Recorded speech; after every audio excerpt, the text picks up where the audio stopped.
जय हिंद दोस्तों। आज के इस ऑडियो आर्टिकल में हम रिकॉर्ड करने वाले हैं केमिस्ट्री क्लास 1। ठीक है ना। ये शशांक सर के नोट्स है और इसको हम ऑडियो फॉर्मेट में रिकॉर्ड कर रहे हैं। तो क्लास 1 है, आज से हम शुरू कर रहे हैं। तो शुरू करते हैं।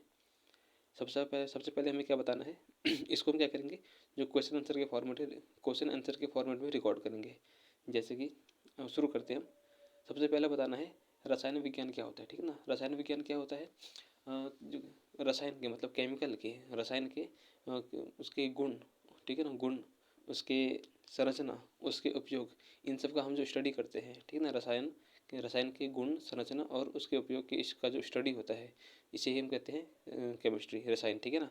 अब बात करेंगे ये रसायन वर्ड है, ये रसायन वर्ड आया कहाँ से, तो ये ग्रीक वर्ड है कीमिया। ठीक है ना। ग्रीक वर्ड है कीमिया। इस कीमिया से बना था केमिस्ट्री। अच्छा, अब बात करते हैं इस कीमिया का मतलब क्या होता है। तो इस कीमिया का मतलब होता है, ये जो कीमिया है, कीमिया का मतलब होता है काली मृदा। ठीक है ना, ब्लैक सॉइल। अब बात करते हैं केमिस्ट्री का फादर। केमिस्ट्री का फादर कौन है और क्यों है। तो केमिस्ट्री के फादर हम कहते हैं लेवोजियर साहब को। किसे कहते हैं, लेवोजियर को कहते हैं केमिस्ट्री के फादर। क्यों कहते हैं, क्योंकि उन्होंने दो बहुत ही इंपॉर्टेंट काम किया था।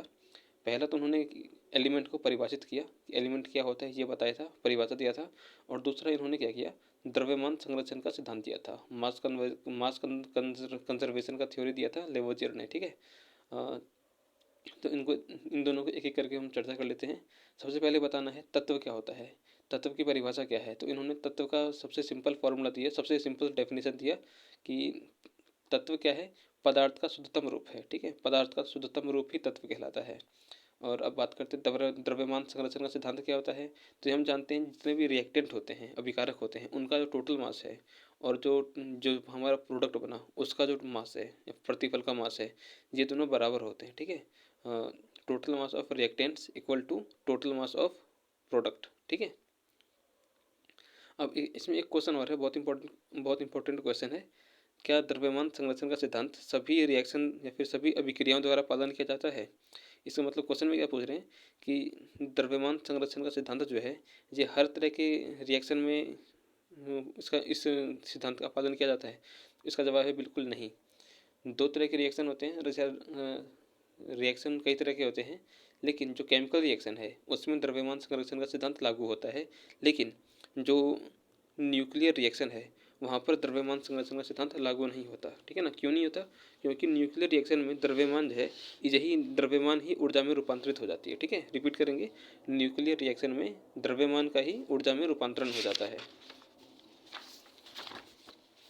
अच्छा, अगला अगला ये इसको भी नोट करेंगे, याद रखेंगे। न्यूक्लियर रिएक्शन में द्रव्यमान का संरक्षण नहीं होता बल्कि ऊर्जा का संरक्षण होता है। ठीक है ना। क्या होता है, ऊर्जा का संरक्षण होता है। अब बात करते हैं किसका, न्यूक्लियर फिजन का। ठीक है ना। देखिए, इसमें फिजन का मतलब होता है विखंडन और फ्यूजन का मतलब होता है संलयन। ठीक है ना। तो अभी हम बात करेंगे न्यूक्लियर फिजन मतलब कि न्यूक्लियर विखंडन की।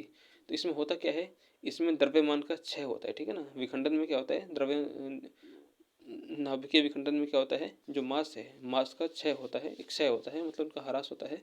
और जो द्रव्यमान है यही क्या होती है, ऊर्जा में परिवर्तित हो जाती है। ठीक है। अब बात करते हैं किसके बारे में, केमिस्ट्री जो है हमारे डेली लाइफ में किस तरह से यूज़फुल है। ठीक है, केमिस्ट्री हमारे डेली लाइफ में किस तरह से यूज़फुल है, इस टॉपिक की हम चर्चा कर रहे हैं। तो देखो, अपना जो बल्ब है, बेकिंग पाउडर है, प्लेट है, ये सब क्या है, केमिस्ट्री के ज्ञान के कारण ही बन पाए हैं। ठीक है, वरना नहीं बन पाते।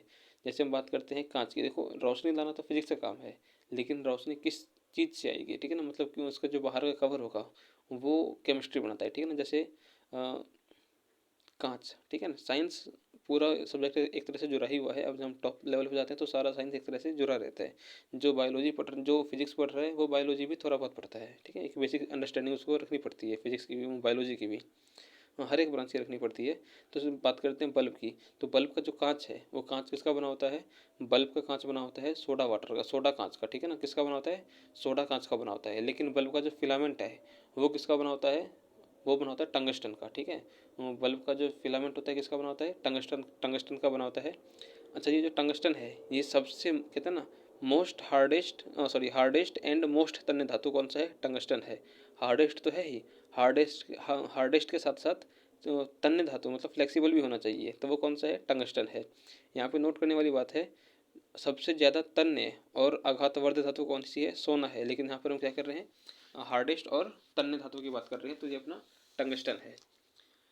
तो टंगस्टन का जो है एटॉमिक नंबर कितना है? 74 है, ठीक है ना। टंगस्टन का माफ़ कीजिएगा, टंगस्टन का एटॉमिक नंबर कितना होता है? 74 होता है, ठीक है ना। टंगस्टन का एटॉमिक नंबर कितना होता है? 74 होता है। और वही बात करते हैं, इसको हम टंगस्टन को हम क्या बोलते हैं? वुल्फ्राम भी कहते हैं, ठीक है ना। टंगस्टन को हम क्या कहते हैं? वुल्फ्राम भी कहते हैं, और इसको हम W से सूचित करते हैं। अब बात करते हैं प्लेट का। देखो प्लेट प्लेट नहीं, हम बात करेंगे स्टेनलेस स्टील की बात करेंगे, ठीक है ना।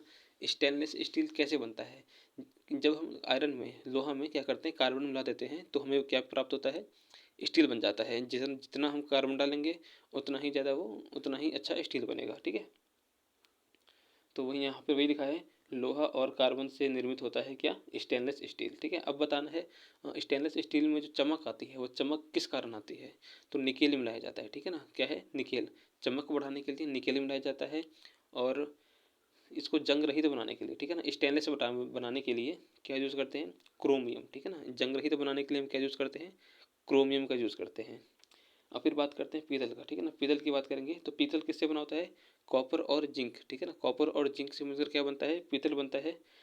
अब यहाँ पर बहुत ही माइन्यूट सी बातें हैं जी, इसको नोट करके इसको अपने दिमाग में नोट रखना है कि जिस रेशियो में हम मिलाएंगे उस तरह का हमें क्या होगा? मेटल प्राप्त होगा। जैसे अगर हमने क्या किया, 60% कार्बन रखा, सॉरी 60% रखा कॉपर और 40% रखा जिंक, तो हमें क्या प्राप्त होगा? हमें पीतल प्राप्त होगा। लेकिन अगर मान लो कॉपर 60% से ज़्यादा है, तो सीधी सी बात है जिंक 40% से कम हो जाएगा। तब जो हमें जो प्राप्त होगा उसे हम कहते हैं मुंज मेटल, ठीक है ना। तब क्या प्राप्त होगा? मुंज मेटल प्राप्त होगा। वही बात करते हैं कांसे की, ठीक है ना। कांसा कांसा मतलब ब्रॉन्ज। ब्रॉन्ज ये भी बहुत इंपॉर्टेंट है। ऐसे का मतलब होता है टिन, ठीक है। कॉपर और टिन, इन दोनों को मिलाकर क्या करते हैं? हम कांसा बनाते हैं, ठीक है ना। कॉपर और जिंक, कॉपर और टिन को मिलाकर क्या बनाते हैं? कांसा बनाते हैं। तो यहाँ पर हमारा होता है क्लास 1 का ऑडियो आर्टिकल खत्म। जय हिंद, जय भारत।